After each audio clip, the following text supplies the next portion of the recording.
لکھا ہے کہ رسول مکرم صلی اللہ علیہ وسلم کی تاریخ وفات 12 ربیع الاول۔ اب آپ مجھے بتلائیے کہ ایک شخص کے ہاں اس کا بیٹا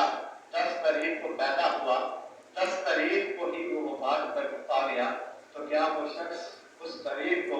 اپنے بیٹے کی ولادت کا جشن منائے گا یا اس دن اس کی وفات کا غم منائے گا؟ غم انسان پہ غالب آتا ہے، دکھ انسان پہ غالب آتا ہے، اور یہاں تاریخ پیدائش بھی واضح نہیں ہے، تاریخ وفات واضح ہے، اور ان کی تاریخ وفات کے دن کو ہی تاریخ پیدائش کا دن قرار دے کر اس میں خوشیاں منانا، یہ کیسی محبت ہے، یہ کیسی حقیقت ہے۔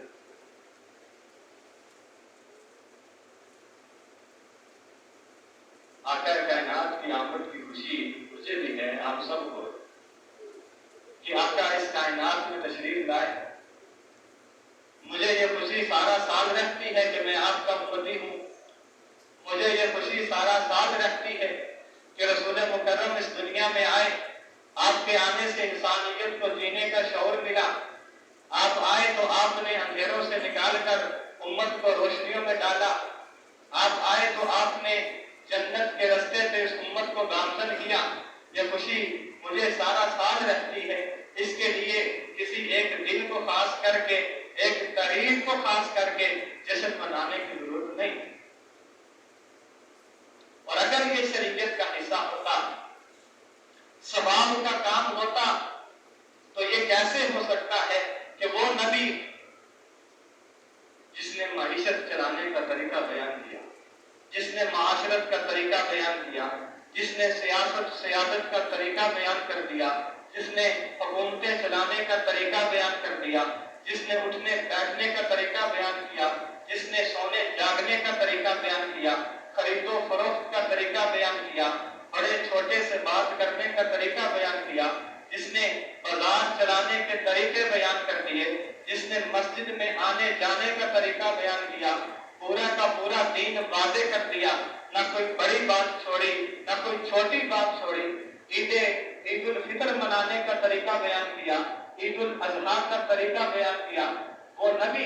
جس نے بیت الخلاء میں جانے کا طریقہ بیان کیا، بیت الخلاء سے نکلنے کا طریقہ بیان کیا، کیسے ہو سکتا ہے کہ وہ نبی شریعت کا اتنا بڑا کام، شریعت کا اتنا بڑا کام کہ وہ اپنے نام پہ میلاد منانے کا طریقہ بیان نہ کرے؟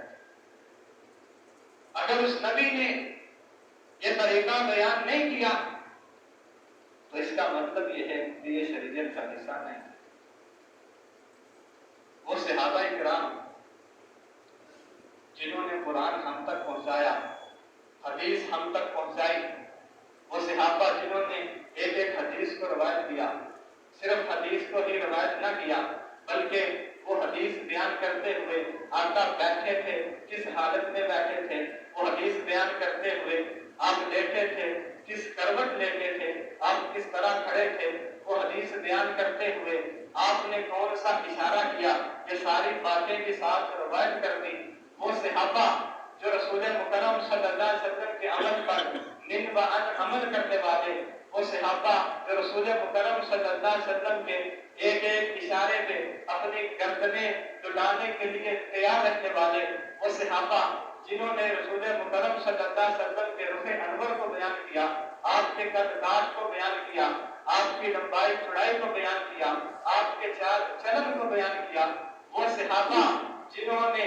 ایک ایک بات رسول مکرم صلی اللہ علیہ وسلم کی ہم تک پہنچا دی، یہ کیسے ہو سکتا ہے کہ ان صحابہ کو آقا کائنات اپنا میلاد منانے کا حکم دیتے اور وہ صحابہ رسول اللہ صلی اللہ علیہ وسلم کا میلاد نہ مناتے؟ یہ کیسے ہو سکتا ہے کہ صحابہ کرام نے اتنا بڑا نیکی کا کام چھوڑ دیا؟ اگر صحابہ نے نہیں کیا تو یہ بات ماننا پڑے گی کہ یہ شریعت کا حصہ نہیں ہے، نہ رسول اللہ صلی اللہ علیہ وسلم نے اس کا حکم دیا، نہ صحابہ نے اس کو منایا۔ اس کے بعد تابعین کے دور کو پڑھیے، تبع تابعین کے دور کو پڑھیے، محدثین کرام کے دور کو پڑھیے، آقا کائنات کا میلاد، اس کا ذکر آپ کو کہیں نہیں ملے گا۔ آپ فقہائے نظام کو پڑھ لیجئے، آپ بخاری شریف کو اٹھائیے، اس میں عید الفطر کا عنوان ملے گا، عید الاضحیٰ کا عنوان ملے گا، لیکن عید میلاد کا باب موجود نہیں ہے۔ صحیح مسلم کو اٹھائیے، اس میں عید الفطر، عید الاضحیٰ کا عنوان موجود ہے، لیکن عید میلاد کا عنوان موجود نہیں ہے۔ سنن ابو داؤد کو پڑھیے، سنن نسائی کو پڑھیے، سنن ترمذی کو پڑھیے، مسند احمد کو پڑھیے، موطا امام مالک کو پڑھیے، حدیث کی کوئی بھی کتاب اٹھا لیجیے، اس میں عید الفطر کا عنوان موجود ہے، عید الاضحیٰ کا عنوان موجود ہے، لیکن عید میلاد النبی کا عنوان موجود نہیں۔ احادیث کی کتب کو چھوڑیے، فقہ کی کتابوں کو پڑھیے، فقہ حنفی کی سب سے معتبر کتاب ہدایہ کو پڑھ لیجیے، قدوری کو پڑھیے، فتاوی شامی کو پڑھیے، بدائع الصنائع کو پڑھیے، امام مالک کی کتاب البدایہ والنہایہ اس کو پڑھیے، امام شافعی کی کتاب الام کو پڑھیے۔ ان فقہ کی کتابوں میں بھی آپ کو عید الفطر کا عنوان ملے گا، عید الاضحیٰ کا عنوان ملے گا، کیونکہ یہ شریعت کا حصہ ہے۔ رسول مکرم صلی اللہ علیہ وسلم نے انہیں مشروع قرار دے دیا ہے، لیکن ان کتابوں کے اندر بھی آپ کو عید میلاد کا عنوان ان کا ذکر نہیں ہے۔ جب کہیں بھی اس کا ذکر موجود نہیں ہے تو پھر یہ مانیے کہ یہ شریعت کا حصہ نہیں ہے، ثواب کا کام نہیں ہے، یہ بعد میں ایجاد کی ہوئی ایک بدعت ہے۔ اس لیے اس سے خود بھی بچنا چاہیے، اپنے عزیز و اقارب کو بھی اس سے آگاہ کرنا چاہیے۔ کہیں ایسا نہ ہو کہ ہم ثواب کماتے کماتے اچھی نیت کے ساتھ اور نیک مقصد کے ساتھ کہیں رسول مکرم صلی اللہ علیہ وسلم کی اس حدیث کے مصداق نہ بن جائیں۔ ہم ہر خطبے کے اندر یہ الفاظ سنتے ہیں، کل بدعۃ ضلالہ، کہ ہر بدعت گمراہی ہے، وکل ضلالۃ فی النار، اور ہر گمراہی انسان کو جہنم میں لے کے جانے والی ہے۔ اللہ تعالیٰ سے دعا ہے کہ اللہ تعالیٰ ہم سب کو صحیح دین اسلام کو سمجھنے کی اور اس پر عمل کرنے کی توفیق عطا فرمائے۔ اور الحمدللہ۔ ایک اعلان ہے کہ مسجد کا بجلی کا بل